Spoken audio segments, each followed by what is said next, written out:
to all of you, and welcome to this session on how to write your own case study. And before I start, let me confess that I think I've been a little ambitious and a little greedy in putting up this elaborate content for two reasons. One is that this year the world is celebrating another 100 years of case method.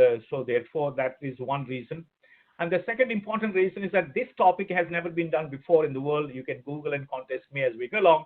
And these are the two reasons that I have, I think, because of which I was a little ambitious. But nevertheless, we'll try to cover as much ground as possible so that all of us, each one of us, would have very powerful takeaways. So with that, let me just get started with for today's session. Now, the session has been organized as per this three-point agenda. One is the case method, and why. The second one is about why do we have to know about this topic, that is why your own case study. And the last one is about, I try to give you a template based on which each one of us can attempt to write our own case study. So these are the three dimensions based on which this presentation is going to be flowing. And before I get to the topic, let me ask all of you, maybe you might like to respond to the second question, if not the first question. How many of you have actually been introduced to the case method? Have you learned through cases? Great. I think I get to see some responses. I'm sure quite a few of you must have done MBA, also must have been introduced to case method of learning. Now, let me move on to the history part of it. Like Confucius said, if you forget the history, you will be condemned to repeat it. And also the same gentleman who said that if you want to divine the future, you must study the past. So therefore, let's get into the history part of it. Like I said, this year we are celebrating the 100 years of case method. And just to give you a background of it, the first of all in the world, it was the case method was launched in the Harvard School of Law in 1870. And most of the times people think that the Harvard case method was started at Harvard Business School, but it's not. It was launched or it was started in Harvard School of Law way back in 1870 by the dean then of Harvard School of Law by name Christopher Columbus Langdell. And the Langdell method of case teaching is very, very popular over the last century plus. And therefore, the Harvard Business School itself was started in 1908, and the Harvard School method or HBS case method was adopted in Harvard Business School in 1920. And that's the reason why I said that from 1920 to 2020, we are celebrating 100 years of case method. So that's a little background. And also just add to that, in the very first batch of Harvard Business School, that is in 1908 batch, there were 13 students. And they all enrolled for the first ever MBA program in Harvard Business School, and they completed the first year. At the end of first year, all of these 13 people, for 13 students, 9 students have gone up to the dean and said that, sir, we want to drop out of this program. And the dean was perplexed.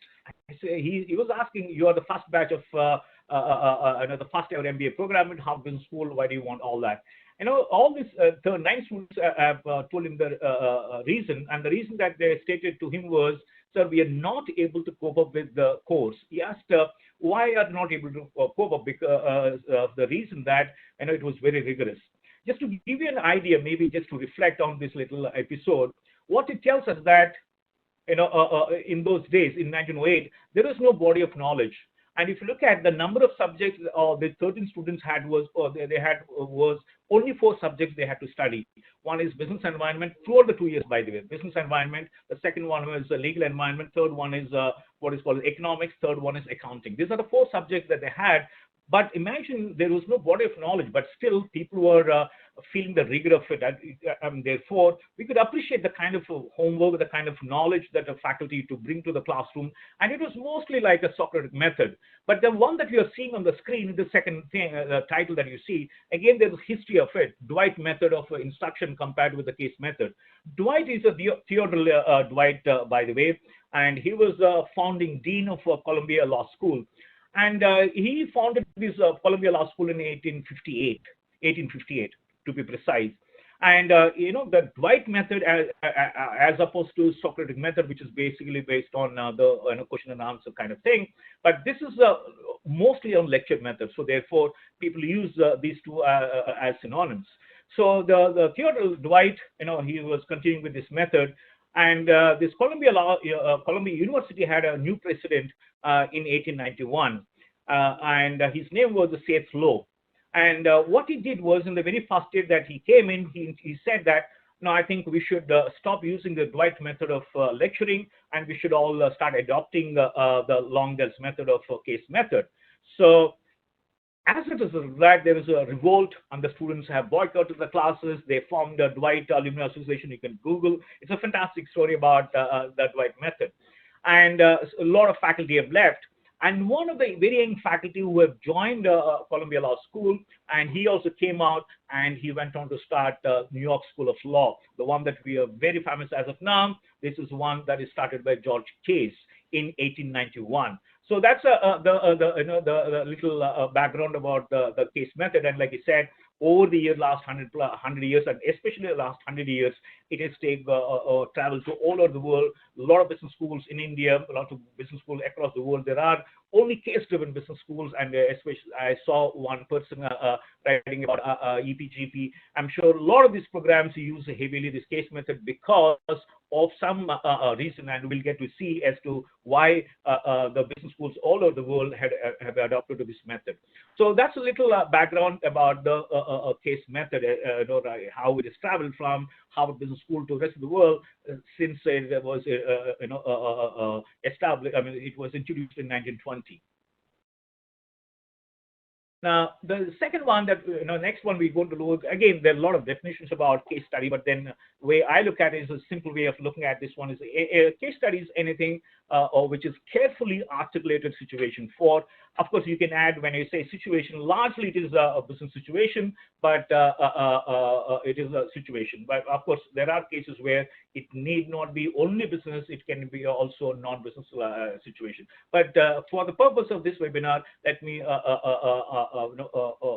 propound that the way we would like to look at this one is simply it's a carefully articulated situation for executive decision, because the very fact of MBA is all about taking decisions, and that is the reason why every case I won't say pushes, but then coerces also, but I think it should enable a good decision at the end of case discussion. That is the reason why, if you have been to some of the alumni association meetings of IIMs or some of the best business schools in the world, I think invariably you'll find that students, the alumni, talking about some of the cases that they've done during their alma mater days. So that is the power of a case study. And for us, like I said, working definition of for this session is going to be, it is a carefully articulated situation for executive decisions. Yeah. Now, before we move on, I think we should look at the 7 styles of learning across the world. There are only, people say that there are only 7 ways that each one of us learn, and also maybe those of you who have children, I think maybe you should also pay attention to this one even more carefully, because each one of our children learn has a unique style of learning. But only thing is that we push, because the teaching happens in a one way, but the learning happens, like you can see here, in 7 different ways. We don't know how the child in that classroom is going to learn. So therefore, if you have 60 students in a classroom, so you're going to be having 60 by 7 ways of learning classroom learning in that classroom. But the anticlimax is that the teacher is going to be teaching only one way, and therefore it's quite probable that a lot of students won't be able to appreciate what is being taught, because they're not relating themselves. Because, like I said, the 7 ways of learning are: one, it can be visual, that is they prefer to using pictures, images, and spatial understanding. The second one is, you would have seen a lot of people listen to music and then studying, and then you have third way of looking at it, that is, a lot of students also do what is group study and things like that. That's an interpersonal one. The fourth one is verbal. There's a lot of people who like verbose, who like the words, and a lot of talking there.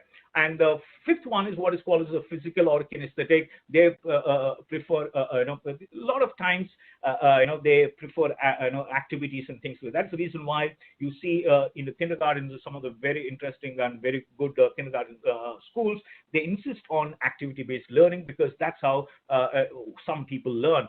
And also the sixth one is about interpersonal, where some of us might like to just go in a solitary environment and start learning by ourselves. So that's the sixth one. The last one is some of us like logos, maybe equations, maybe graphs and things like the mathematics, a lot of equations kind of stuff.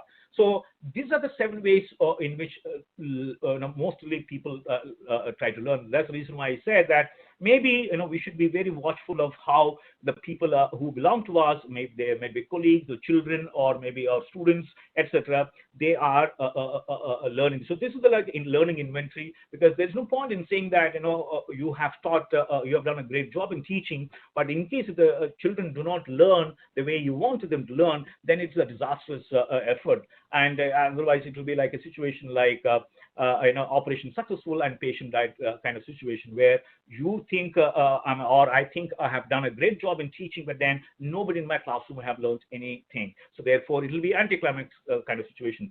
So generally people say that when you have a case study, so it is generally trying to provide the space for all the 7 styles of learning, so that it appeals to the larger, everybody in the classroom, because there might be one student who learns only through equations, he learns only through graphs. For example, I say a lot of people believe that some subjects do not lend themselves to be case driven. For example, I have heard a lot of faculty across the world who say that economics cannot be taught through case studies, accounting cannot be taught through case studies, operations management cannot be taught through case studies, etc. But there are, again, a lot of other side of it where I know for sure, economics have been taught through case studies, accounting has been taught through case studies, operations management, supply chain management, and finance, etc., etc. Because largely, when you look at MBA subjects, you can put them under 2 different buckets. One is the hardcore subjects, other one the softcore subjects. When I say hardcore subjects, wherever you go in the world, there is the same body of knowledge. For example, if you have to draw a demand curve,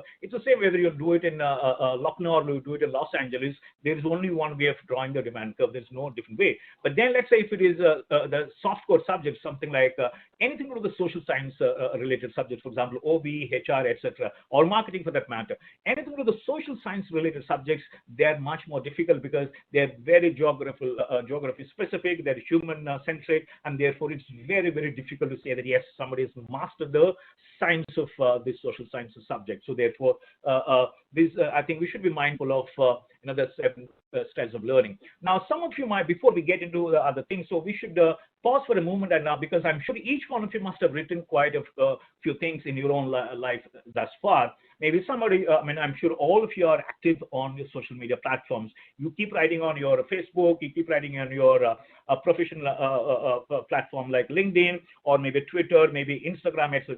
You're also writing there, right? But some of you also would have written some reports, somebody would have done some projects, somebody would have, all these are the different ways of writing. But then the why we are looking at is that what is the difference between an article and a case? The one that you're seeing on the screen is a different thing. So on the first page, the first top row, what you find is I've just taken Dave Rice's Business Standard newspaper, the first page, and on page number 7, you have this editorial. So in any newspaper, business newspaper, you'll find generally 3 types of news. One is what is called as just news items, where it's absolutely written in a reporting style. Then you have editorial page, where again you'll find 2 things. One is the invited articles from experts, and they're all published in editorial page, where you come with a disclaimer saying that the views are personal, and therefore you write do that with the disclaimer. And also on one hand, left hand side, you'll find the positions taken by the respective newspaper. It can be Business Standard, Economic Times, or Business Line, whatever is the case may be. The point is that these are the 3 things that you find in any newspaper. One is that you are just reporting as they occurred. So you're not putting your judgment, you're not putting your bias there, or you're not having your opinion there. Just putting them as they are. Right, and the second one, like I said, is editorial page again, which is about 2 things. One is about when you have articles coming from experts with a disclaimer saying that the views are personal, and then you also have your own take on the current business happenings. Right, normally you'll find an ET, Times of India, any newspaper for that matter. So that's one that you find. And the next one you find is that it's a journal article. So different between article, I mean, any article and journal article is that it's basically based on statistics, and then you take base when you what you do is you what do you say? You start with an hypothesis. Again, I mean, we don't want to get into that, but generally, what people do is that you have another hypothesis than the alternative hypothesis, and using the statistical tools, you approve or disapprove the hypothesis, and say for you conclude. So therefore, a typical article, any typical article, and you'll find generally these two things. One is that you start with a proposition, whatever standard you've taken. In the first paragraph, you mentioned that, and the remaining part of the article, what you do is you defend your own stand, quoting all the relevant things. So it's very conveniently logic article. So you've taken a position and look out for all those evidences which are going to support your point of view, and then say that this is my conclusion. So therefore, you have a typically in a case, in an article, a position is already taken. That means you're already very clear about the kind of thing that you want to tell somebody else, and then you give evidence to support that, and lastly you conclude based on this one, this is the kind of things. That's what happens. And then you have on the other hand, you have a text of it's not an exhaustive list, but then just to give you what it is like. So you have a textbook. Now textbook, again, he or she cannot afford to be judgmental or biased, because he has to state the facts as they are. For example, I've just taken the best textbook in the world, written by Stephen B. Robbins and Judge, and Timothy Judge, along with an Indian author for Indian edition. So, I mean, you find any textbook for the matter, right? So you find the authors writing, giving a concept and explaining with an example, and maybe some exercise and things like that. So that's a textbook. And then on the bottom row, you have the top bloggers. And I'm sure you would have seen a lot of times where the bloggers have become some of the best businessmen, people in the country, right? From, I think, MissMalini.com. Now, she started with just a blog, and then where she is right now. And then same thing is with your story, right? Shraddha Sharma. And likewise, you have other people here, Alok Verma and all these people who are basically bloggers. In a blog, what do you do? Again, you write your own opinion, you write your judgment, and some people who like it, they come and read on the blog, and then they post their comment, things like that. So, and those people who do not like this one, so they stay away from it. So the point is that that's again one part of writing. Then you have other part of writing which you normally read in business magazines like Fortune, Business Time, Business Today, or Business World, or Time Magazine, Economist, etc., or Forbes for that matter. All these magazines, again, you take a story and then delve deep into it. So it's again extension of what you would have read some 15 days back or maybe 20 days back in your newspaper. One thing is you get into the details, and then they present their point of view. And then you have the last but one, which is the latest report from FICCI and EY on Indian media and entertainment industry. So again, it's a report. So they again collect data and then present their facts. And sometimes these reports also will have some surveys and to give a heft to the report. And then you have lastly a memoir kind of thing. And this is one of the famous books of late, written by Rajat Gupta, India's finest consultant. Unfortunately, he was jailed and things like that. But the point that is, leaving aside that, I think when he came out of the jail, he wrote this beautiful book called Where Mind Is Without Fear. And so therefore, he had a chance to tell his own story. Right, and then you have a fiction out there written by people like Chetan Bhagat and all ilk, right? So where it's a fiction. So again, what you see on the screen is a varieties of writing, but the way we want to write is a little different, because this is not your point of view, right? Biased or having an opinion. Case study is going to be completely different. So the difference, if I have to articulate at this moment, is that in a case study, it has got to be reporting style. You're not taking any position like an article. You're not biased. You're not judgmental. Just write as it is, and let the people who are reading the case study interpret the way we want it, and therefore they can take a decision accordingly. But then it is not like an article. right? So therefore, you find some examples of writing here. Again, like I said, it's not an exhaustive list, but the point is that we just want to understand the difference between a typical article type and then of course, I hope you are able to see that. That is, I've just taken, of course, with his permission, the latest post from one of my Facebook acquaintances. He had a dig at the latest thing happening in some of the states. Now, this is where all of us write about it, right? So maybe we don't like something that's happening in the country, we don't like something that's happening with the company, and things we write, right? So therefore, it's an opinion. It's so you might like it, you may not like it, or maybe you will have disagreement, you will have a violently disagree, all sort of things. So therefore, the point is that these are all varieties of writing that all of us do it, right? We write definitely emails, right? And so varieties of writing, but then the case study is a different thing. And when I say case study, it's not a monster, by the way. It's just that is the reason why I said in the beginning that it's a first of all, I've never seen this kind of topic being delivered. Therefore, we are literally pioneers in the world. This topic, whoever is attending this one, and of course, like I said, we will have hopefully some powerful takeaways as we go along. So, but just to wrap it up, the difference between article and case studies, that different types of articles, by the way, is that in an article you take a position and you defend with a logic and you conclude. But in a case study is devoid of any of these three. Neither you will take a position, nor do you give evidence, nor do you conclude. There's nothing. The moment you find these three, they're absolutely sinful as for a case studies. You just write the case as it has happened and let people decide for themselves as to what they want to do with the information. And that is the reason why. Suppose I ask you, who is the best criminal lawyer in the country? Of course, for want of time, and I'm sure most of us would agree that the gentleman who passed away last year, towards the end of the last year, Ram Jethmalani. And then suppose I ask you as to why do you think he's the best criminal lawyer in the country? I'm sure all of you would agree with me when by saying that because of his success rate, he could win a lot of cases, we say, and also very famous cases, therefore. And now, if I ask you as to why do you think he's the most successful criminal lawyer, when you have Criminal Procedure Code 1968, which is common to all the criminal lawyers in the country, and on average, let's say we're talking about 5,000 criminal lawyers in each country, we're talking about 1 lakh plus.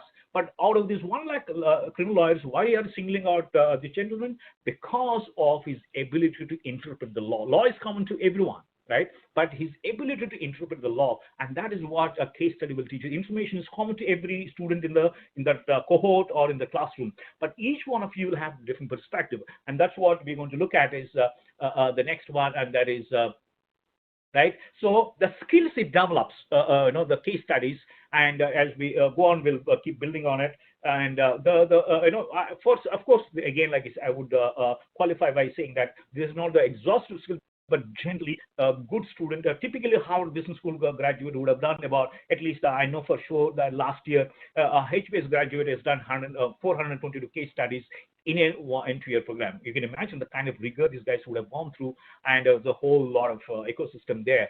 So, but the 5 skills that you find is that, these are the 5 in a case method are these ones. One is that observation. The second one is building relationships. Third one is asking the right questions. Fourth one is the art of deriving big picture. And the last one is eye for detail. Observation and eye for details are very close related. And let me just move on and try to give my perspectives on what is called as each one of these 5 skills. First one is, like I said, is observation. Now, observation comes to, for a lot of times, case studies become very useful because you also bring some perspectives to the classroom. If, for example, let's say a case study on Indigo is being discussed, you may not have worked in Indigo, or for that matter, any airline company, but then because you have been flying yourself, you have been a customer, and you have been flying for maybe about 15, 20 years, maybe 10 years, maybe 2 years. Now, you should be having the knack of observing as to the economics part of it. Of course, a lot of things you may not get to see it, but the ones that you are able to get to see, I think that's one. For example, I'll just give you an example. I know one student of mine who's from one of the best IIMs, let me not name it, and it happened quite early 2000 year. And she finished her MBA program, and she joined a company called as a bank. In fact, called as those days, before it was merged, it was called as Ains and Glenlease Bank, which eventually got by to Stanchart. Now they had an office. There's a beautiful branch in South Texas, one of the most happening and the most allied branch. So she was posted there, and she reported on the very first day. And she went there, and first day she wanted to report and say that yeah, I've joining formalities. Somebody took care of it, but they never allowed her to meet the manager. And unlike any other banks, Ains and Grendells had a beautiful system where each of the branch manager had the power to recruit for his own branch. It doesn't have to go through the centralized recruitment system. If he feels that the business is expanding, or if he has a strong business reason, he can get this new recruitment done. So she joined there. And the first day, nothing happened. Second day, nothing happened. So second day also, she gave me a call in the evening saying that, doctor, this is what's happening, and I'm getting a little worried. I said, don't worry, just hang on, and maybe he has been a little busy. So just let's do one thing, and that is keep observing, and nothing else I said. So third day she went again. No news about she meeting with the manager. She was a little frustrated by the evening. Again, she gave me a call. And I told her that, what did you observe? She said, observed, this, very little, very few people were coming in, but it is taking a little time. So I asked her, can you do something about what you saw today? She said, let me try. So on Thursday, that's on the fourth day, she went back to office again. There is no news about her meeting with the manager. So all that she did was she observed how much time each person is taking for the cash deposit or check deposit, check the clearance, or those days we used to have demand drafts, and quite a few. I'm sure some of us would have seen it. So the demand, how much time it is taking. And she had a beautiful insight that day when we had a chat. She said, Doctor, I think if we change, the ergonomics of this office, that is, if we change the physical arrangement of the office staff, I'm sure the lead time can be reduced, right? She said, I said, yeah, that's good. So can you put on a nice, some presentation kind of thing? And so she wrote about 3-4 pages. And then finally on Friday, like I was telling you that she was almost on the verge of getting frustrated because she was coming from one very good business schools, and nobody had treated her well, and she thought she would be welcome like a very established person. But then that didn't happen, so therefore she was a little worried. But nevertheless, on Friday, when afternoon or so after lunch, she was called into the manager, and the first question that he asked her was, what have you done in the last 4.5 days? And immediately he had something to show, and he was very happy. And then, of course, all that, all the good things went on after that. So the point is that we are making this observation. Very keen observation. Trust me, now that we are all locked up, I just gave some examples here. Now, on the left-hand side, you see a kitchen, and you have the right-hand side a drawing room. Then you have your what do you call your cupboards. Where you keep clothes and all that, right? And the last one is what you call the balcony. Now, what I'm trying to look at is that the kind of observation that we make. For example, let's see if you look at kitchen, I have the your drawing room, or let's say your wardrobe. I think one of the things, because most of us are from business backgrounds, or maybe we are working for different companies. Now, kitchen is a microcosm of your Reliance Freshes or Q-Marts, or for that matter, or more stores, or any other stores that you have locally. Now, or big bazaars and all that. So every household lady, right? She's very particular about what she wants in a week or for a month, and so of course now the entire planning must have gone for a toss during this time. But nevertheless, the same principles hold good, right? And then you come to the drawing room again, you observe very keenly, and then you do the same thing for wardrobe very keenly. Now, the economics part of it, because what we're looking at is, if you put a sigma before, you can do a lot of analysis, but let me put, for the sake of argument for this webinar, let me put one thought before all of you. For example, let's say we analyze everything from the point of view for only one thing, and that is, how much of it is belong to replacement market, how much of it is belonging to replenishment market. It's a huge story. And then and those of us are interested in some quick analysis, what it is like, how to compute or how to size up replenish the market and also replacement market. Similar is the case with one of my friends was telling me that he asked me an important question. He asked, where do you take your important decisions?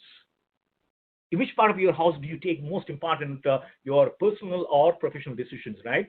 Now we don't have an idea because we never bothered to figure out as to do I sit in my drawing room and take my important decision, do I sit in my bedroom and take it, or maybe on the hall, maybe on the balcony. We don't know, but we take this. We have taken a lot of decisions, but then there is some thing that we can get into in terms of some science, some some sort of observatory research kind of thing. And also, he was the one who was. I mean, we are arguing, and then he said that generally, when people come to balcony, they take the most conspicuous consumption kind of decision. For example, when they have to take a decision related to travel or buying some new stuff and things. So again, I'm sure when you come to balcony, you have a different outlook together. And when you come to your drawing room, again, your mind changes and looks at. So the point we are looking at is observation is a very, very important skill that and the other one is building relationships. So now building relationships, I don't mean that this is like a HR or marketing term. It's purely from a point of view of the data points, right? For example, let's say in the very first paragraph of a page, there's a beautiful sentence which says that this company made a profit of 100 crores in the last year. So you read the sentence, you feel that yes, this is a great company because it could make a profit of 100 crores in the last financial year.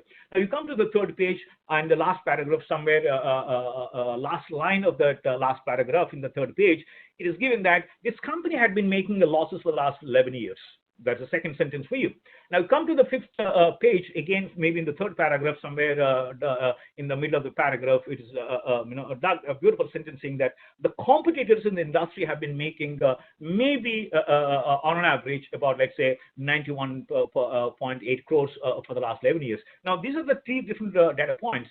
But if you read the first sentence and say that yes, this company has done a good job, I think we might arrive at a wrong decision. Again, you look at the second sentence that was there in the second page, last paragraph, like I told you, you might get one kind of decision, but you look at the third also, then you combine these two, it's basically connect the dots kind of thing, and then you will have a powerful decision. So therefore, I mean, this is the kind of thing that we need to develop, because please remember, an absolute information never makes an absolute sense. It's always relative. It is always relative. Even for that matter, our own economics, most of the economic metrics, for example, GDP itself is a relative measure. For example, personal income, because it's always relative, because what is good for us, I mean, what is small for us may be the biggest thing in the world. For example, microeconomics and macroeconomics, right? For example, when we are studying about Indian economy, the study of a specific state's economy might be microeconomics, but the same thing becomes microeconomics when you're studying a global economic study, and then Indian economy becomes as microeconomics. So therefore,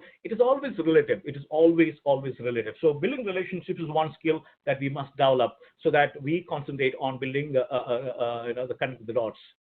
Other one is asking the right question. So now this is one of the most important skills that we get as we go in the hierarchy, as we get to see in one or two next slides. As we go up the hierarchy, why do we get paid? We get paid for our decisions. So, and therefore, one of the things that we look at is the asking the right questions. For example, the best thing that I can think of in the world is given by Robert Goizueta. Robert Goizueta is Coca-Cola's first ever, or probably last ever, non-US CEO. The Coca-Cola has grown crazily under him. In fact, he was from Cuba, by the way, and there was a lot of resistance as far as he being appointed as a CEO. No, everybody hated him because he's coming from Cuba and all that. And he joined this company early 1940s as the chemical engineer, sorry.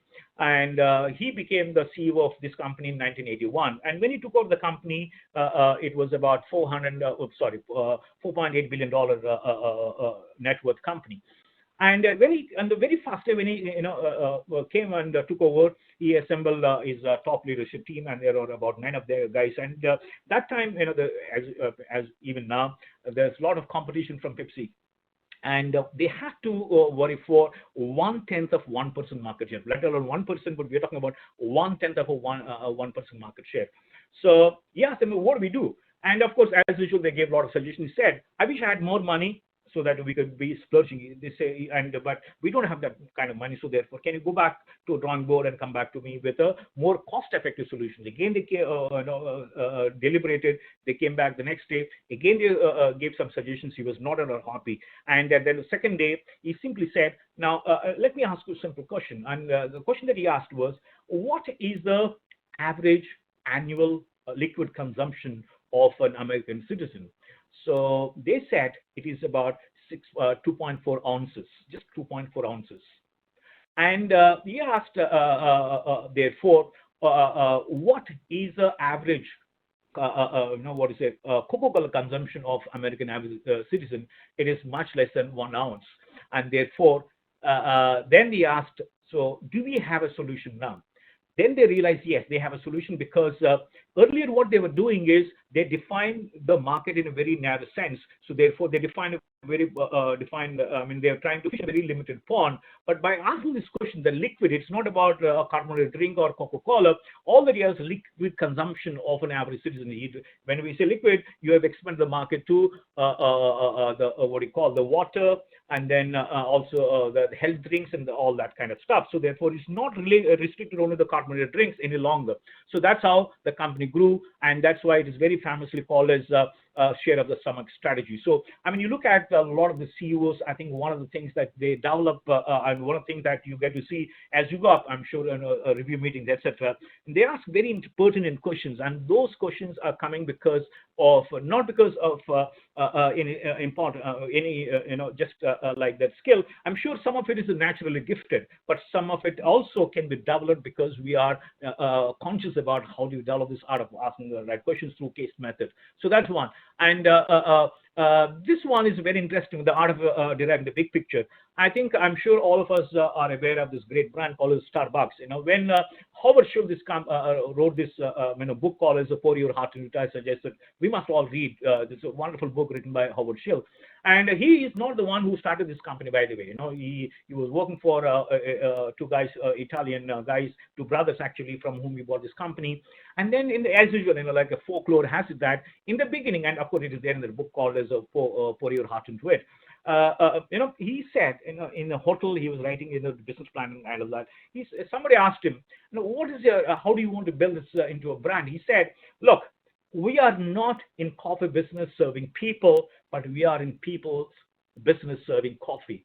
Now, that's the whole thing has changed. The whole perspective has changed. We are talking about we are in people business serving coffee, and we are not in coffee business serving people. The whole thing has changed. So the point is that every industry has what is called the critical success factors, and therefore, if you are operating in that business, in that industry, you will have what is called as the key success factors. It's not the other way around, because every business is the microcosm of the industry, and each industry will have its own DNA. For example, let's say if you're talking about let's say pharmaceutical industry, now it is driven only by R&D, and therefore the kind of people that you recruit, the kind of talent that you have to scout for is totally different. And if you're talking about, let's say, chocolate industry, for example, now chocolate industry is one industry where only the brands matter and nothing else. That's the reason why, if you look at least to contest me, if you look at the average age of every brand in this industry, it will be not less than 80 to 90 years. For example, Kit Kat. Kit Kat was launched in 1935. Right? So it's a simple brand, but the point is that, and that's the reason why you don't get to see a lot of Indian brands in this industry, because in this industry, the long duration of the brand, you're going to be successful. So therefore, what we're looking at is, therefore, the art of the deriving big picture is that we have to be very mindful of the fact that we don't want to miss the wood for tree for ever, right? So you have to be very mindful of what is the big picture and everything that we discuss or everything that we decide, or let's say where you write your own case study. Right, and then the last one is eye for detail. Like I said, eye for detailing is very. You must be having that eagle eye to spot that little thing. And the most famous one is that in the beginning, the judge gave a judgment saying that hang him. So they hung him, and they came back and had to tell the judge that, sir, we hung him, but he didn't die. So therefore, he put a syntax, that is comma, unto death. So that's the birth of somebody being hanged to death. This is a simple story it might look like, but the point is that eye for detailing. And I'll give you an example of our own father of Indian civil aviation, that is J.R.D. Tata. Now, J.R.D. Tata, as you would know, he's the one who started Tata Airlines in the 1940s, and which eventually acquired by Indian government, and it became Air India. And even when he became the chairman and the CEO of Tata Group, I'm talking about what happened in 1951. In 1951, he used to fly from Bombay to Geneva. And in that flight, in those, every 15 days, by the way, not every time, but every 15 days, he used to take one just to make sure that he can set some standards.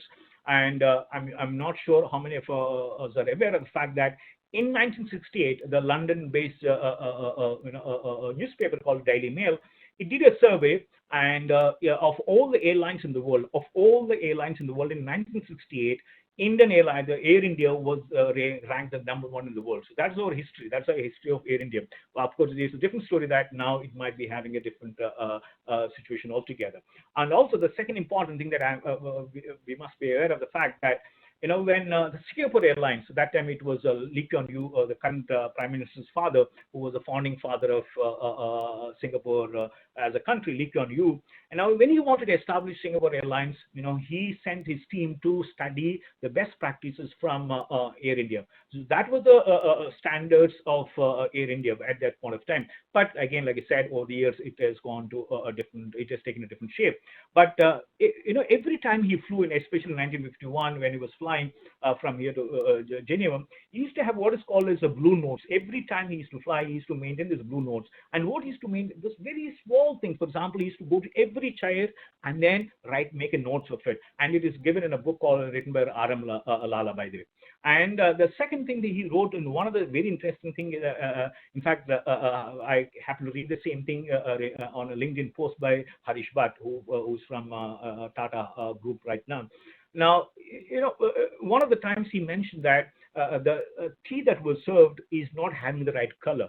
You just imagine the Tata Group CEO, and then he's also flying himself, and nobody wanted to fly with him because he's a perfectionist, and he used to make sure that he has that perfect, that eye for detailing with every small detail, so that you're setting standards not just for time. In fact, there is a folklore. There's a, I don't know whether you to believe it or not, but whatever I've heard is that it seems the people in Geneva used to set their clocks based on the landing time of Air India. So that was the punctuality of Air India those days. Right, so therefore, the eye for detailing is one important thing that we are looking at it. So I think what I would do at this moment, that this is something that we finished the first part of the discussion, that is the case method part of it. Let me move quickly. Follow. So what we're looking at is that as far as your own case study is concerned, you can write the case study either on based on personal thing or professional. But please permit me to define or narrow the scope of this discussion only to the professional one, that is to do with our professional life. That's about your own case study. Now, before we go on, now why my own case study? So you might ask me, why do you have to do this? I think that for me, the issue is very simple. I think, as you can see on the left-hand side, it helps us to have what is called learning astute learners we become, because the best way to learn very quickly is to learn from somebody else's mistakes, and that's what it is. And the second one is that I think one of the most important thing, the skills that people look for in this generation, or maybe in the next few decades also, is that everybody, as you go up, you have got to be a good storyteller. You have to be a good storyteller, no matter what position you are in. But if you want to be really going up and occupying the suits, you have got to be extremely great storyteller. Other ones, definitely, for want of anything else, it's a publication. So as you see here, one of the trends that you get to see is that a lot of the CEOs, they write books, either memoir or maybe while they are in the office itself. Of course, very few people have the luxury. For example, you see here books written by Ambi Parmeshwaran. Of course, he's written quite a few books, and this is when he's written about his advertising days. Then Prakash Iyer, the habit of the former Indian CEO of Kimberly Clark, and then Ramadura himself, after he demoted his office, he wrote this beautiful story on TCS. And then those of you who are interested in the design thinking, these are the two people who have who have created this practice of design thinking. They are the ones who started Stanford D School, and that is created for it. This is the Bible for design thinking. Of course, there are a lot of books on design thinking, but this is, I would say, the Bible for design thinking. Of course, Ronnie Screwvala, who wrote a beautiful book on Dream with Your Eyes, on his entrepreneurial journey. And then the Bob Iger, I think the world's best ever media and entertainment CEO. He's a former CEO of Walt Disney, and is great stories about his leadership, because in media and entertainment, the way he made up right from picks the time till about the way he acquired other companies is a fantastic story, leadership lessons, business stories, and all this kind of stuff. So you'll find the publication. So maybe you keep writing all this stuff, and maybe one day you like to, or maybe you publish your own book, right? I mean, of course, Pour Your Heart, like I was mentioning sometime back, this is written by Howard Schultz, the CEO, the former CEO, and also the founder of Starbucks, right? The inspiration, obviously, you can inspire, then you have a role clarity, and that's very important because most of the times we end up misunderstanding somebody because we don't try to understand the role clarity from their perspective.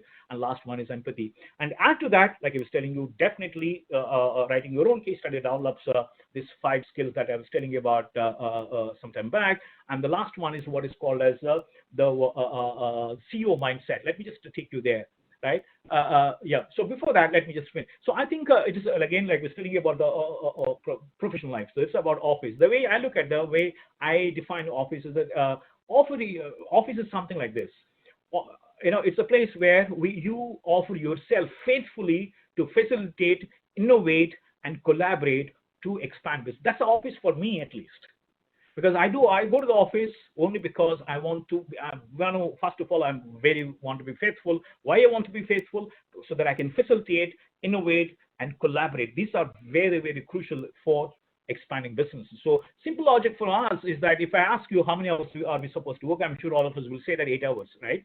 Now, therefore, how many hours are left for personal consumption? It is 16. So if you have to put a simple logic about 1:2 kind of thing, right? Now, 1 is your 8 hours and 2 is your 16 hours in a day, right? So that's about 1:2 kind of philosophy. Again, when people fail to understand reality, they say philosophy. I'm not talking about philosophy here, just the way we live our lives in a working life. Of course, forget about for a moment, your, what do you say, the COVID time, but hopefully we'll be coming out of this. But the point is that this is the way, the second space, second place in our lifetime. So therefore, how best we can make engage ourselves, and not just ourselves, but also make sure that we let others also engage with us and we engage with other people. So therefore, that's the importance of office in our lives, right? And then the moment we announced the lockdown was announced, I think that's when we started feeling the absence of our office in our own lives, right? So that's the office place. And then just before we getting into it, right? So one more, I think this what it tells us that I'm sure if you can place yourself there, on the left-hand side, you have one pyramid, which is I call as a designation. So you start with, of course, it's not exhaustive one, but I just started with executives and senior executive, assistant manager. That's what you get to see in the left-hand side, the pyramid, right? So it's a hierarchy matrix. So of course, the size represents the number of people who are there in that position. So that's one. But as opposed to that, you look at the right-hand side, what you find here is interesting stuff there. Now, when you start your career as an executive, so you're responsible for only one specific task. Then you become a senior executive. So what happens there? You're responsible not just for yourself, but then you're responsible for all the reporting executives task as well. So therefore, there are 2 things now. So one is that it's going to be you're responsible for your own task, but you're also accountable for somebody else's tasks. So therefore, as you see it very schematically, what you find is that in the beginning, right, you are responsible for only one task. But when you go on top, right, the CEO, you're responsible for everybody's task in the company. That's how it's simple. So logic is that how do you develop? So therefore, I've just put here in a simplicity, in a simple framework, what is called as on top you have deciders, in between you have delegates. A lot of people are delegators, and a lot of us also are doers. So they're in a very simplistic form. But this actually tells us that how do we develop? Imagine for a moment that an executive has got a CEO mindset. And that's what we want, everyone. I mean, that's what every entrepreneur that I talk to, every CEO that you can talk to is worried about. Why is he worried? Because he's worried about, especially now, because earlier at least you used to see us and things like that. But now that we are not available physically, he's worried that is everyone working as good as or as rigorously as I'm working, so that all of us can take this company forward. So that's a worry about. This is the unstated worry of every manager, and definitely about every CEO, because he has to run the keep this ship moving on, and the only way to do is that all of us have to do it, and that is possible only when all of us have that mindset. So therefore, like I was telling you sometime back, now my way of looking at it, the CEO mindset is that all of us, each one of us should have is one is that CEO for me is that it's a customer-oriented mindset. That's one we must have, because please, you can correct me, you can contest me, and that is that for whole of our lives, we do only 2 things. Either we enable a customer or we enable a colleague. What else do we do?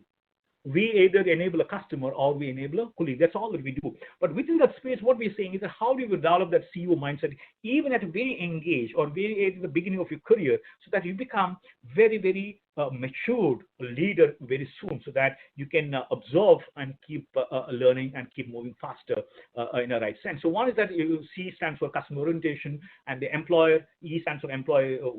Definitely, because we are all employees, and then next one is owner oriented. So therefore, you must have all combinations, just not just one of them. For example, let's say you might have employer mindset and customer mindset, then you become an executionist, right? But if you have owner mindset and again a customer mindset, you become an enabler. Very good.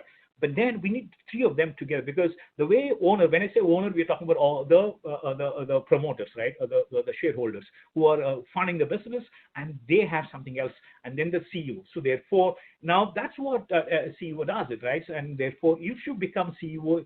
CEO is not a designation. That's what I want to say. CEO is not a position. CEO is a mindset. That's all that I want to submit to. And then this completes the second one, and the last one. I just take this. So this is the most crucial one. I'll just take a few minutes. So now, this is the template that I was saying, and I created for this webinar. Now, the truth of our case study map is something like this. So what does the truth mean to us, and how do we want to go about writing our own case study? The truth, let me just explain to you very quickly, and then we'll wind up, and then we'll have a quick question and answers. The first one is about trigger. Now, this has got to be, because you must have a cue. And it is not related to business or human resources related, anything to do with that.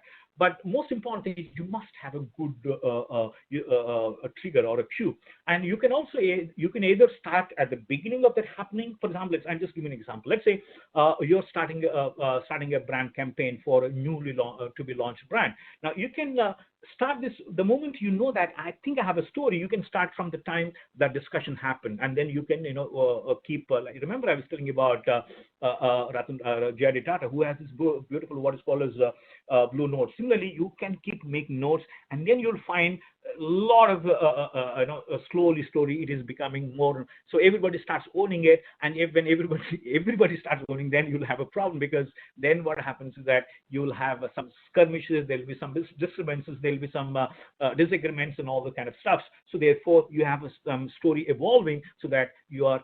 Just imagine yourself to be an observer. Remember, I was telling you about the reporting style. You're only writing as they happen. Your job is not to have an opinion. You might have 100 opinions. You might disagree or agree. That's not. You have got to be extremely, extremely unbiased. No question of your bias as it happens. So therefore, the first thing is that you must have what is called as a trigger, either at the beginning or business related, and what is the shelf life of this one. So don't pick up a small, because remember, I think we have studied earlier that there's a difference between fashion, fad, and lifestyle. So we're not talking about it should not be a topic which is just a fashionable one. It's not, right? Maybe small, let's say there might have been some argument in the corridor between two people for something. When do you want to pick up a case study, provided you also can connect the dots and then say that this is where I think I see a trigger, most welcome. But otherwise, you are the best judge to find that. But before you say it's a good trigger, I'm just put some symbiotic questions here. So what's the shelf life of underlying theme or core theme or sustained inquiry, right? Other one is that does it impact business or human relations outcome? Other one is that what's the learning potential of this case for me and for others as well? Other one is that what is the big picture of this case study? What is that I can prove it, or I know people can learn out of this case study? And the other one is definitely what are the highs and lows of and taking this case study forward. And is this chosen case study? So sometimes it might be good because we can go on talking about it. Sometimes it might make good sense to write sequel, right? Maybe A, B. You would have seen your profs using it, but I found this one to be extremely good. Where the KCA is just like your daily operas, the soap operas, the daily serials, right? That you see that today's serial leads to the kind of thing, and then people want to know what happened next. So that kind of thing. So KCA can leave with what happened next, and then KCA can be a sequel to that. So right. So that's where you are the best judge to decide whether you want to write a standalone case or a sequel. Other one is you must refrain or postpone if you are the aggrieved party. For example, let's say you had a bad discussion with your HR manager for the performance appraisal, and you didn't like it the way it went about, and also it's a personal one. Immediately you want to write a case. I think that's the time when you have to refrain, because when you write in that kind of, when you are an aggrieved party and when you want to write a case, there's every possibility that you become very biased, you might become very judgmental, and therefore, you might not write the way it should have been written. So, however, like I said, if you have a very strong and objective point of view, please go ahead. That's about the trigger part of it. Next one is that before you actually, once you've figured out the trigger, and like I said, it can be related to anything related to either business or human related thing, right? And the second one is that before you actually do it, now you must be knowing who the product analyst, because it can be written, by the way, in the first person also. You can start with I. That's quite possible. You're most welcome. But the point is that because you're writing in I mean the first person, then it becomes even more difficult in terms of taking the case along. So therefore, it's quite possible. Like I said, it's not that you should not write, but then you're the best judge. But then every case will have the aggrieved parties, the people who are affected. So therefore, my suggestion would be that please sit down with them. For example, let's say, like I was telling you about the brand campaign or marketing campaign, or let's say digital marketing campaign, or let's say financial decision, or maybe a negotiation, by the way, with a vendor. Any decision, what do you think, right? You will have in a year, maybe in a quarter, maybe about 5 or 6 important things that have been taken. Rest all is operations, just to, they either add or delete. Remember, I was telling you about big picture. If you analyze your own company's decisions, the major decisions maybe would be 5 or 6 in a quarter, and maybe in a year, maybe about another, maybe 5 or 6. That's the more. Rest all, because that's what they get reported in annual reports. For example, what do you write? You don't write everything that's happened in a year. All that you write the most important ones. So therefore, you can work backwards and then do that. But right now, you're in this position, not. Therefore, you have to touch base with all the related parties or affected parties. Take the inputs. That's what we're saying. Can you have open conversations for the affected parties? Is there any sensitive information? Again, if you're writing a case study on, let's say, taxation, or let's say on finance or accounting kind of thing, there might be some sensitive information that you may not be able to be shared, or maybe confidential information that shouldn't be shared. But that's when you need to sit with your boss and say that I think both of us have a story to tell. Can you co-op? Can we come together and write a beautiful case study? So that, and that's actually good. The benchmark, the foundation of a knowledge management as a discipline. But again, it has gone to a different level altogether. So the second one is about related parties interaction. The third one is unbiased documented. This is the most interesting one. Now, this is where you need to be very authentic, very genuine, and it has to be original, right? And then make sure that you construct the structure of a case. I mean, the flow. For example, the very first paragraph of the case study. The very first paragraph should be as good as the first 2 minutes of a blockbuster Hollywood movie, nothing less than that. Because if you miss the 2 minutes of a Hollywood blockbuster, rest of the movie is not so interesting, because there's a connect, and the rest is all about screenplay. That's why many of the people, in fact, there's a beautiful Harvard case study called Can Bollywood Go Global? And And the point is that we are very good in a lot of other things, but then people generally say that our Indian filmmakers are not so good in screenplay part of it. We are good in a lot of other stuff, but then screenplay is that one activity, one small thing. Then can you read and can you engage the audience with just one? And that's what it is all about. So the first paragraph of the case study that you write should be so interesting, so gripping that the people want to read. So there's an interconnectivity and interconnect. So that's a structure, and I won't have time to explain, but then this is what it is like. And then you must ensure that you desist from documenting what is a doctored case study or a doctrine case study. Doctrine meaning that, for example, I faced quite a few times. You want to write case study the way other person wants you to write. That becomes a doctored case study. Or for that matter, you end up writing this case study as a doctrine to preach other people. That's not your purpose. That's not the purpose of the case study. That you have a different platform. But the purpose of a case study is to narrate the story as it happened, as it evolves, as it unfolds. That's what the purpose is. And then, are you fair? Are you fully fair and just and all that? Write the reporting style, and then a gripping story, like I was telling you. And most important thing, like Clayton Christensen has said it has to be less is more. It is not about 40-page case study and your sloppy analysis. It can be about maybe half a page. I remember a Stanford professor by name Srinivasan, who is a propounder of what is called as the cluster analysis. And he gave us just a small case study, just about 3 paragraphs.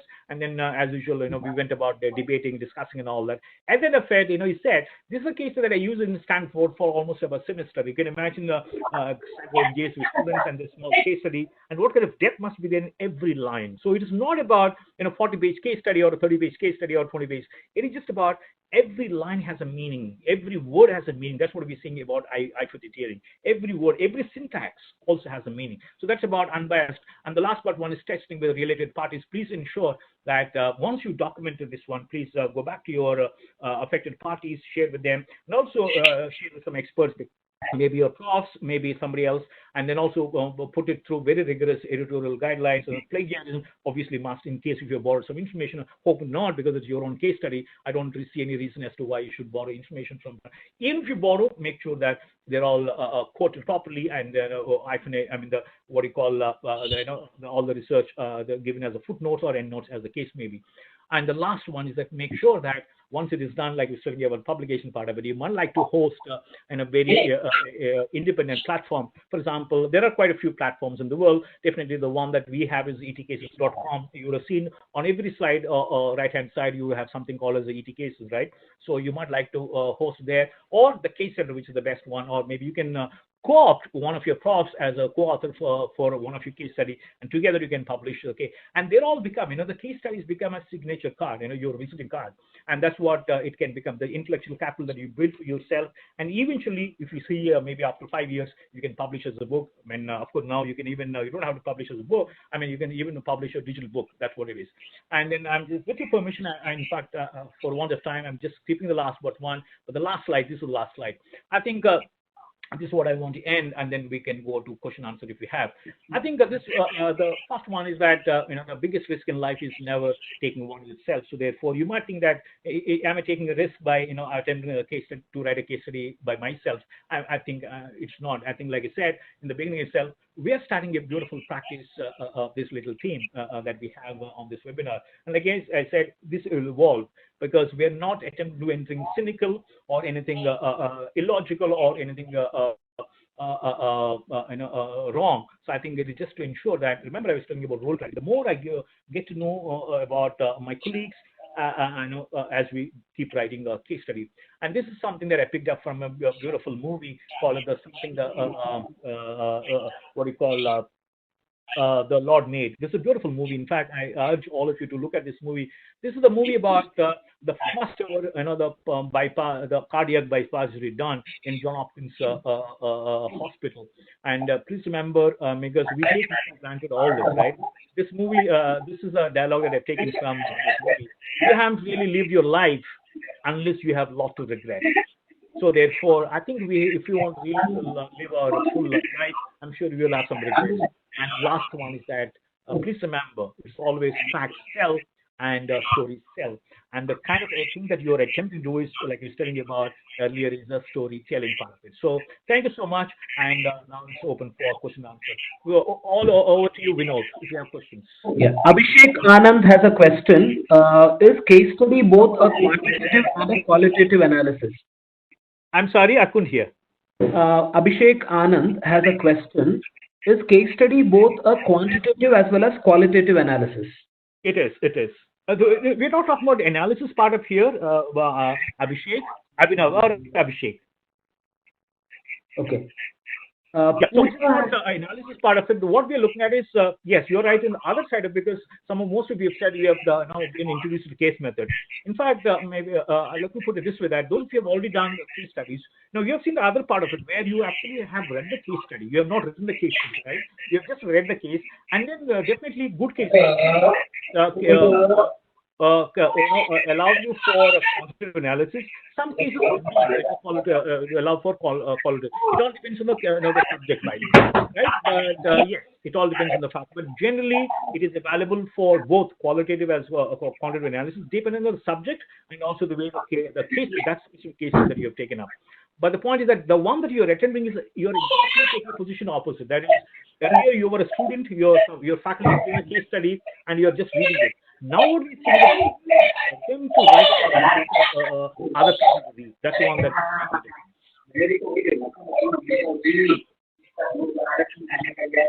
I think, can we request all of the colleagues to mute, please? Requesting all of you to please be on mute. We have been trying to unmute you, but somebody is trying to repeatedly unmute themselves. Please be on mute. I think let's not be creative at this moment. Yeah, Mr. Mohan Lachwani has a question. Doctor mentioned that there is a very thin line of difference between observing and eye for detail. Can you please Right. share an example and explain the same?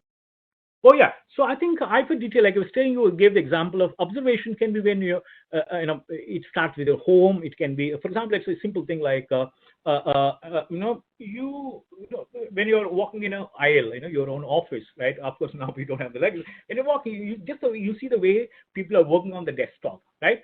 And then for of course, don't do it, without their permission. But if you do it also with their permission, it will be a wonderful study. What happens? You just look at, for example, let's say this laptops, right? And then look at five people who are sitting across the table, one aisle, one working table, and then look at their desktop. As they open the laptop, the desktop part of it, and you look at the way information is organized on that desktop, and that will tell you something about what they're working on. And of course, I don't read so much into it, but the point is that there are studies where we also have done quite a few of them, where it all tells you, when I see the screen of somebody, it give me the frame of their mind. Are they so cluttered, right? And you see some screens, just like Google page, where absolutely nothing, but then go inside, you have hosts of information and things. So observation is that, when you're passing by, you see all these people, then IQ detailing is when you go into each one of them, right? It's a small granularity you get into it. So therefore, they go hand. That's the reason I said that they go hand in hand. They're not to be read. But only thing is, yes, both of them will converge over a period of time. But then you need to be very careful. So I'll just give you an example. Let's say, all of us use cars or bikes, right? Suppose I ask all of you, what is the thing? How do you look at the importance of a gearbox? It's just a gearbox, right? But then again, not to mean that I'm sounding philosophically, but all that I'm meaning is that every time we have to let's say maneuver the high slope, or let's say steep road. Now you don't go climb a high steep road with a fifth gear, right? You always you always climb the steep place with the lowest what do you call the gear. Now, therefore, there is some story, there is some thing that I want to learn from it. And therefore, like I said, the observation is about the way you look at your outlook towards life, and therefore it can happen in business. For example, let's say even the way they open the handle when somebody is walking to your cabin, and also the way you just observe the way people come to office. Some people drag their feet to the office, some people come almost like brisk walking. Of course, not to mean that when they're late to the office, then obviously they'll be running and galloping and coming. But otherwise, generally you find that some people, the way they walk up to their desk space, you can see that there is one. So therefore, a lot of studies have been done. That's the reason why I said that less is more. In fact, those of you who have read this book called, maybe I would request, this is the best time to read some of these good books called Freakonomics. Freakonomics is what? You can see on the cover of that page is a beautiful coffee mug, right? It started with that. The prof, by the way, is one of the finest economics professors in the world from Chicago Graduate School of Business. Now, when he saw that cup, and he structured this entire book, this entire world economy is derived from this world, the beautiful cup of coffee. That's it. That's what it became, the cover page of the book itself. So therefore, it is all about the way you observe.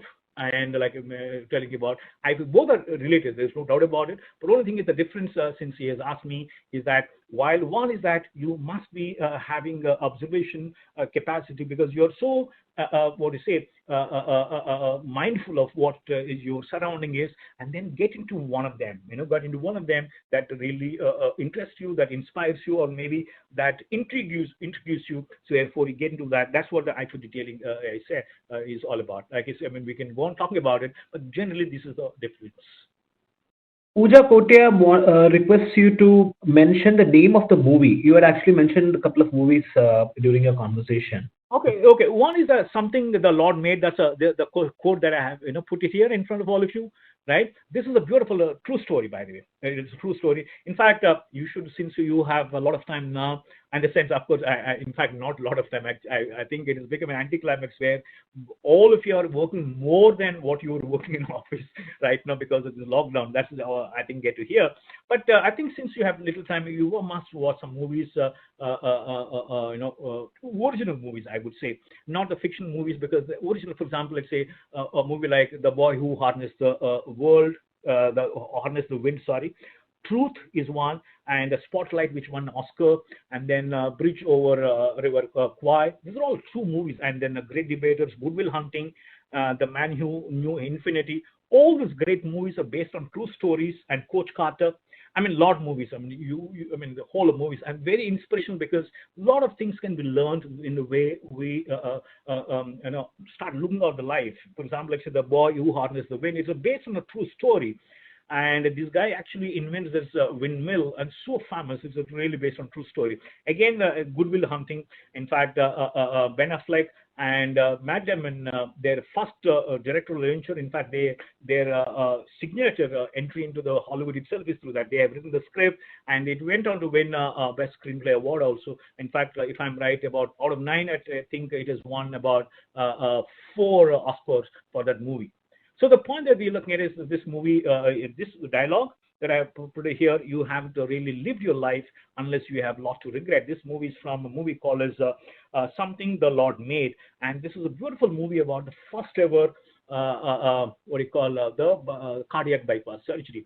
In fact, so poignant that movie is because it is not invented by a doctor, medical doctor.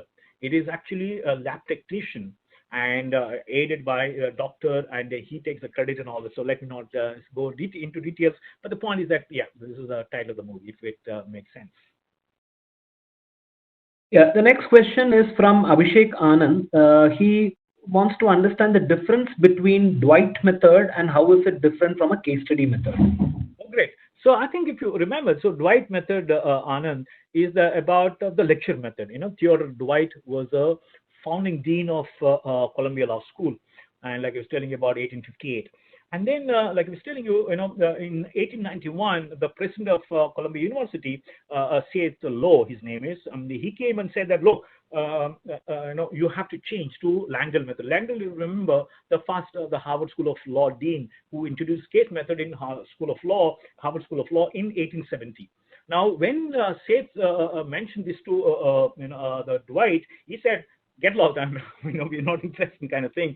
So much so that he resigned. He never wanted to change the method. That's why it became so famous as the Dwight method. Dwight method is nothing but the lecture method, right? That's about the Dwight method part of it. Now, the case method is where it is about, you're not lecturing. For example, the one that I'm doing right now, I'm a lecturing, right? I think largely about all that I have done in the last maybe 60 minutes of time is that I'm lecturing, right? Because remember the 7 stages of learning. I don't know how many people have learned. And by the way, none of us fool ourselves by saying that everybody's going to learn from each other. That's not the point. But the point is that in a case method, what happens is you are given a case study. Your job is to read a case. That's what it's called as a case study. Case study. It's not case reading, by the way. You have to study every word of it. Come to the classroom. And of course, before you come to the classroom, you're expected to debate and discuss. And again, there is a difference between discussion and analysis of a case. That's not the part of this discussion right now. But I think there's a difference between discussion and analysis. So you analyze the case facts with the colleagues, or your classmates, batchmates, whatever you call it, right, in a cohort that is formed as a team, the learning team, whatever you call it, and then come to the classroom. And of course, that's the ideal one, by the way. But in most of the cases, what happens in Indian scenario, most I've seen that it becomes a case teaching. That means what? You end up teaching a case. That's a disaster once. Because what happens is in the process, I end up telling a story. I end up telling the problem, narrating the problem, asking the problem, or narrating the problem. I end up telling a solution as I deem it for myself. But that's not the purpose of the case. Case studies are, like I said, if we have 60 students, we want 60 perspectives to be, that is the reason why that there is a logical answer to every case study. So the basic difference between Dwight method, like I was telling you, it's just a lecture. Dwight method is the lecture method, and a case method is definitely the learning through case studies. Again, varieties of case studies. The one that I put up here is one from Harvard, other one from Stanford. Look at some of the best business schools in the world, Babson, then INSEAD, all of them have the have IIT, IIM Bangalore, IMA has a case repository, and then we have etcases.com. So all these people, because the most important thing is you want to be analyzing the practical business decisions, and that's what the purpose of a case study is. I hope I have answered your question, by the way. Yes, sir. Gautami has a question. Will bringing common day-to-day examples make even a technical case study more interesting and understandable? Oh yeah, I think it makes sense. For example, let's say somebody wants to be in somebody who's a very technical place. For example, let's say uh, uh, in analytics, for example, I'm just giving an example. Let's say if you read, I mean, that's to write a case study in this area is very tough, very tough because you have a lot of data. And but then if you want to, one is the pure technical side of it. Other one is that you have to like that's what I've written as a trigger. But the question that you have to define as to who's going to be your target audience, obviously, right? But nevertheless, the simple answer to Gautami is that yes, you're most welcome. Like for example, it's some of the technical areas like operations management, where you have a lot of techniques there, or finance, for example, or for that matter, analytics part of it, or artificial intelligence, because very few case studies are written in some of these areas. Very few, because you'll find a lot of cases. Remember, sometime back I was telling about the fact that the whole the subjects in MBA across the globe, you can bucket them into two different buckets, either hardcore subjects or softcore subjects. You'll find very few case studies in the hardcore area because what if discipline, what if knowledge has not changed. For example, economics, you and vis-a-vis the number of cases between economics and marketing will be way above, but economics will be very few because not it is not changed. Of course, you'll have some examples here and there. So therefore, yeah, I mean, you should attempt. But again, like I said, we'll be more than happy to support, assist you even after this one. Like I was telling you, last thing that I told you is that those of you who are interested in, please do let Vinod know or let him know. We can definitely reach out to us, and we can even, if some of the best ones, I don't mind hosting them on ET Cases. ET Cases, by the way, is India's first ever case cleaning house where we have partnered with IITs and IIMs and XLRI institutions, and some of the best business schools in the world like Harvard, Kellogg's, then Warwick, all these people buy, and also definitely McKinsey's and KPMG's, all these institutions also do buy from ETK. So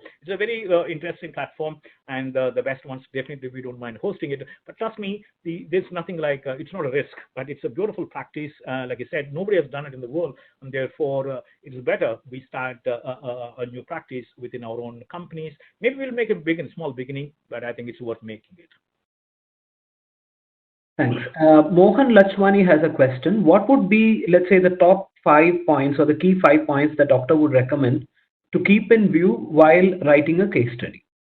Oh yeah, I think the five things that I've already said. If I have to go back, right? So I think I just repeat, Mohan. Right? These are the five things, right? So truth is one, like you said. First one is definitely the trigger, which is very crucial, because like I was telling you, you should be knowing the end in mind in one sense. So although as the case happens, but you should know what is that you are writing for. For example, like say, I may not be able to give you an exact example, but I'm just taking an example for the sake of argument here. For example, let's say there is an issue about delegation, right? There is an issue because now let's say one team leader has delegated work to four people, and there is a tug of war, there's a disagreement, whatever happened, and then you were saying that why the hell these four people, one guy is doing extremely good job, other three people are not doing good job. That's the simple thing. The work is delegated to four people, or four people, one guy has responded very well, and also of course like in economics, ceteris paribus, in the sense that other things being equal. Now, all four people have joined at the same time, and their existence becomes the same, and they're more or less, the equal IQ levels. Everything is same. Assuming for a moment that, but only difference is that the way they are responding to the work that is delegated to them is different. While out of these four, let's say one guy is responding very well and is doing extremely good job, other three are just, they're not doing anything, right? So therefore, you find that there's something, can they attempt the case three of this? So therefore, now you're getting into it. So now you want, that's the reason why I said that the second thing is very important. Now, you have observed, you're not a part of it, or you could have been part of it, by either way. That's a choice, right? But when you are a part of it, you should be even more careful in writing it. The second one is that you must talk to these people, and that's what I said in the earlier slide, that it actually improves your role clarity. Because in fact, I keep telling people that how do you define who is a colleague? Colleague is not a person who shares a desk space, or who works in the same office, or who works in the same floor. They're not a colleague. The colleague is actually, according to me, a colleague is one who actually shares your concerns. He or she is a colleague, not just because somebody's sitting next to you. He or she doesn't become colleague to me. And by the way, he can sit maybe 1,000 miles across, but still he can be my colleague because he or she shares my concern. And that is what a good time to prove right now. We are away from office. We don't sit any longer. So the point that we're saying is that this colleagues, the related parties interaction. That's the second one here. Third one is definitely unbiased documentary. Of course, each one of us, like I was telling you earlier, each one of us have written a lot of things. We continue to write maybe on our social media platforms, professional media platforms, Instagram, whatever platform, and maybe you write emails and all that. Maybe you would have written a lot of things, right? But it's a different one, right? It's a very unbiased, like you said, very authentic, very genuine, and just the way it has happened, the reporting style part of it. And the last but one is please do co-opt somebody, maybe a prof, maybe a senior person within the office, maybe your boss himself, maybe a colleague. I don't know whoever it is, but then so there, because two minds are always better than one, right? So that's the fourth one. And the last one is definitely please make sure that one is that you must get must host it in an independent platform just to get a critiquing, maybe a feedback kind of thing. Maybe somebody likes it, and because we. Trust me, I think the kind of knowledge that each one of us will have, it's a humongous. We just no company in the world is able to capture the knowledge that is, for example, what is today. For example, let's say, like we're telling you, 8 hours vis-a-vis 16 hours kind of thing. The kind of thing that happens in each of the workplace is a humongous. And where is it captured? I mean, no one in the world knows exactly where that knowledge is being captured, and this is the best way to capture the knowledge, and that for I think it's a great service to posterity, I would say. So therefore, if I have to articulate the 5 steps, I would say these are the 5 steps to document a good your own case study from my side. Yeah. The next question is from Suman Basak. His question is how to improve the screenplay aspect in case study writing. Oh, that is so good, very good. The screenplay is actually other side of it. I'm sorry, Vinod, what is his name? Suman Basak.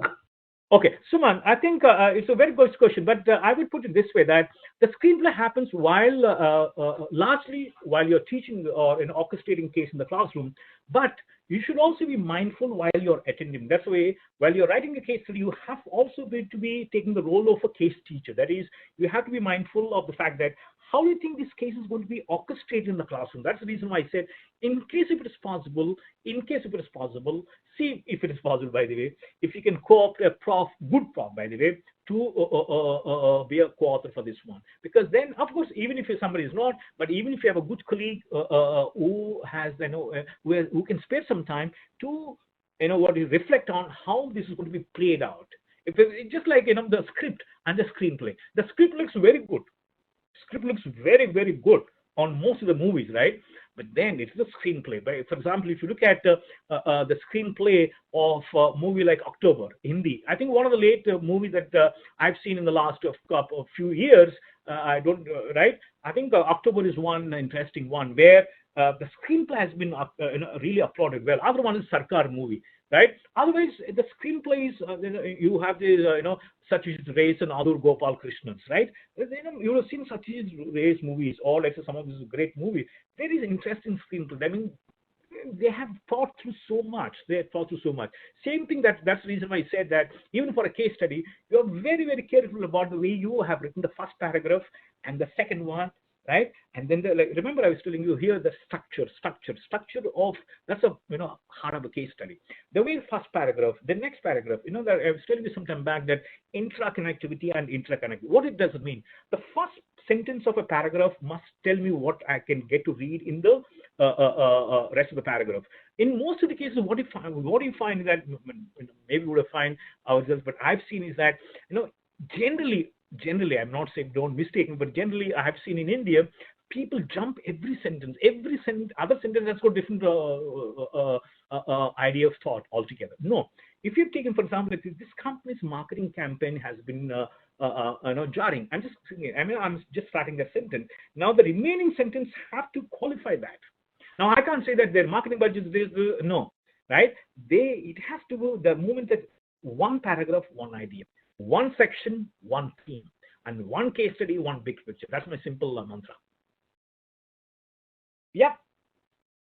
Another question from Santosh Sanas. While writing case study at office, how to take care of address details like business information, as original information may lead to exposure? So please suggest.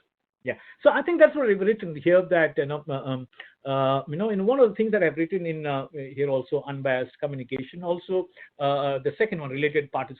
So you must, if you think that is you're dealing with some information which is very sensitive, right? Very sensitive or confidential information, I would urge to completely refrain.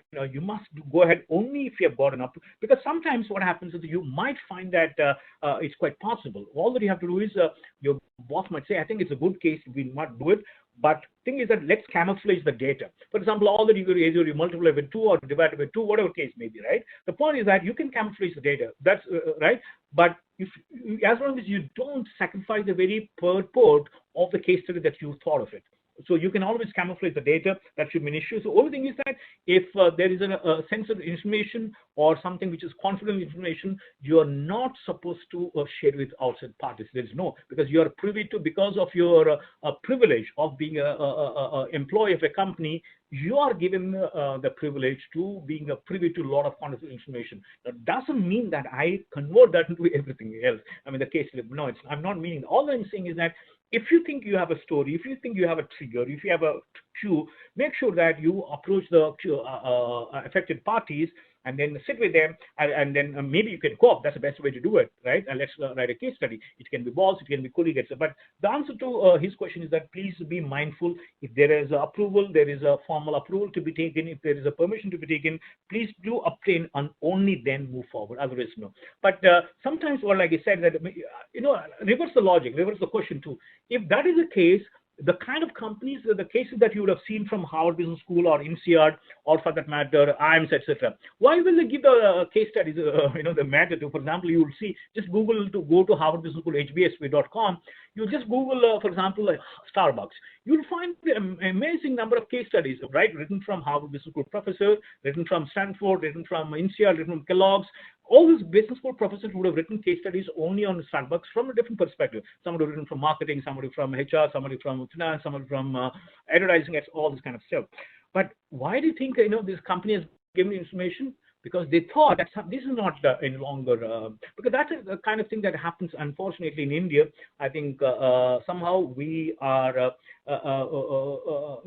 we became victims of our own perception, in the sense that it's very difficult to get the data. But now that you're a part of the company itself, but you have even more responsibility to pick up that data, which can be shared with the rest of the world, which cannot be shared with the rest of the world. So therefore, please be cautious, and please